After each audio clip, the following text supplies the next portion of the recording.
was raining bombs. The most scary is the shaking of the ground. Tienes una sensación de pérdida de control. It's a shock.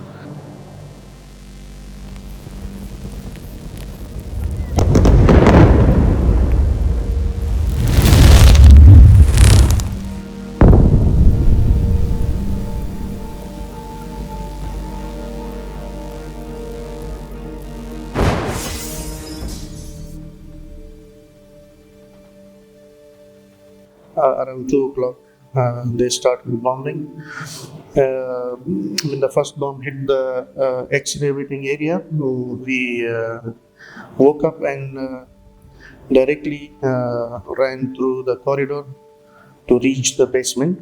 But in the halfway, the bombing actually it was happening, but the line went off and the bomb hit where we were running through the corridor. It was dark and it was raining bombs. It's not expressible. It was very horrible and dangerous.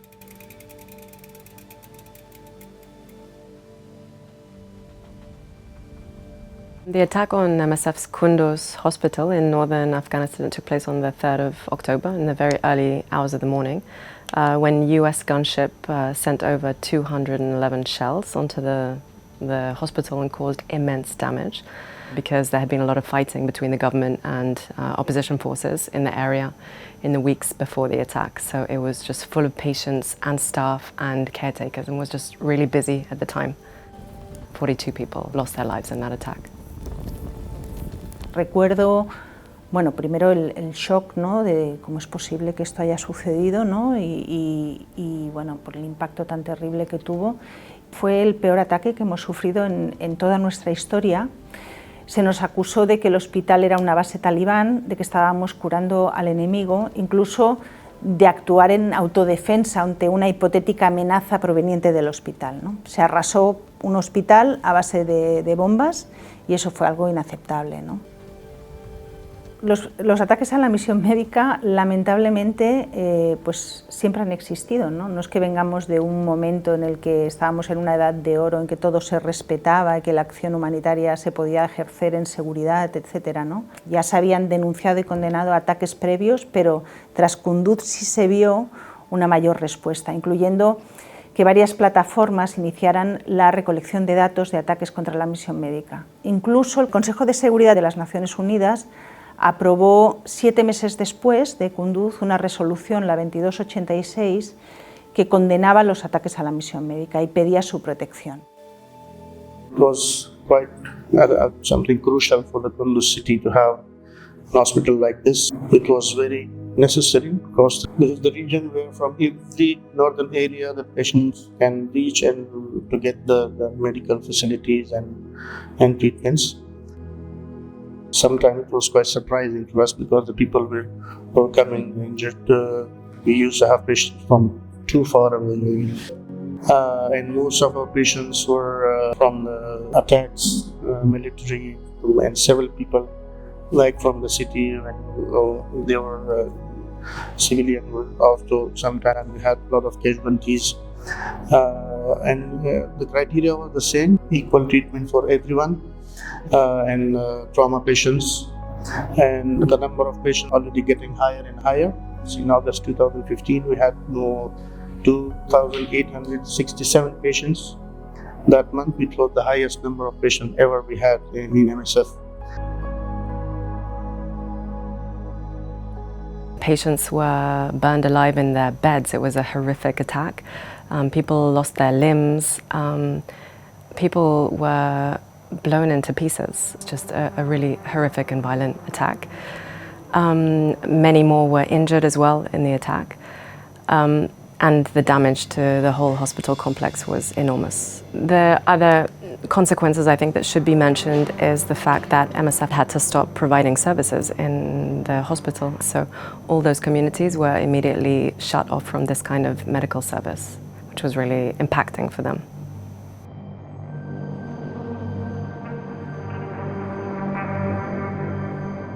This was a tragic but avoidable accident caused primarily by human error. The U.S. forces directly involved in this incident did not know the targeted compound was the MSF Trauma Center. The medical facility was misidentified as a target by U.S. personnel who believed they were striking a different building several hundred meters away where there were reports of combatants. It was a hospital that was very well indicated, it was shown with the MSF logo on the roof all over it, and it was communicated as well to the authorities where the hospital was and what its function was. And the attack lasted for about an hour, and MSF communicated to the authorities when the attack started, and it kept on going for an hour.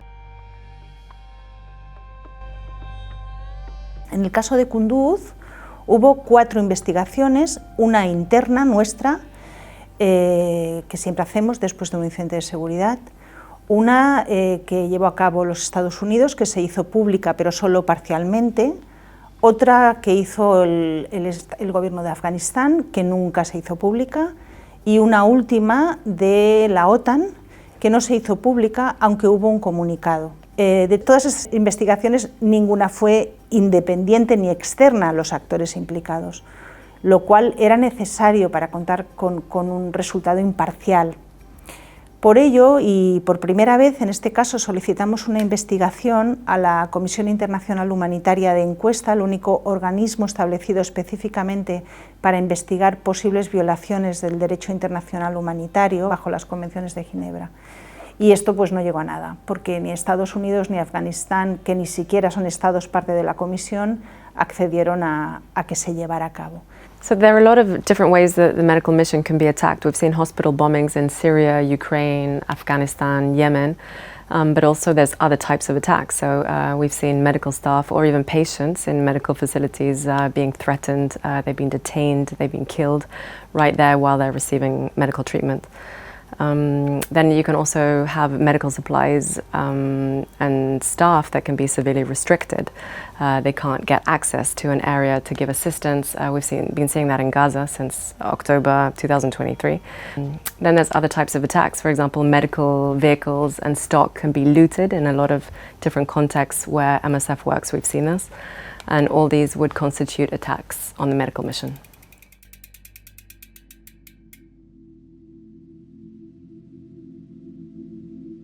You will be judged not on your words today, but on your actions. Your work has only begun. Please, make this resolution save lives. International humanitarian law, it's really a framework that has its origins back in the 1800s.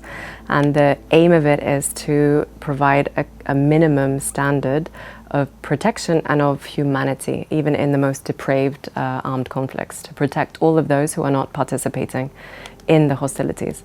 And IHL, international humanitarian law, is really essential to ensure that medical infrastructure is not manipulated by one of the fighting sides and remains a service to those populations who are not involved in the fighting and require assistance. Resolution 2286 that came about in 2016 was really essential in this regard because it reaffirms what already existed in international legal framework, which was this protection of the medical mission. It reaffirmed it, and it reaffirmed the state's commitment to the protection of the medical mission. Cuando el Consejo de Seguridad de las Naciones Unidas, es decir, el órgano responsable del mantenimiento de la paz y la seguridad internacional, adoptó la resolución 2286, esto fue 7 meses después del ataque de Kunduz, fue un momento de esperanza.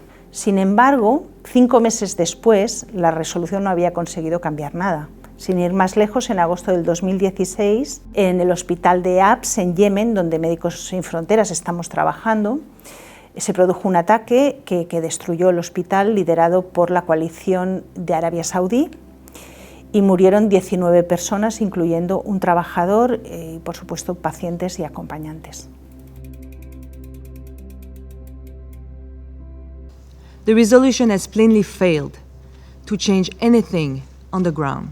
Stop bombing hospitals, stop bombing health workers, stop bombing patients. Attacking hospitals or medical facilities is counted our crime.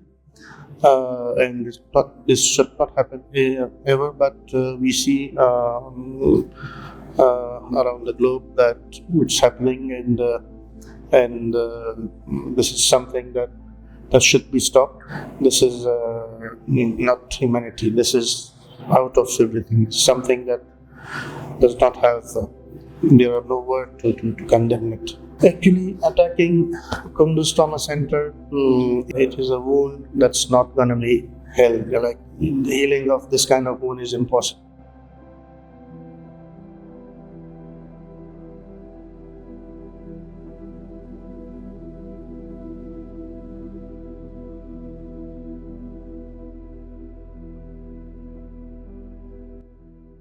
¿No? Significa dejar a miles, a veces a millones de personas sin atención médica. The soul of the people has been destroyed. فكنت أتمنى الموت ولا العيشة هذه الحمد لله. We've seen it over and over and over.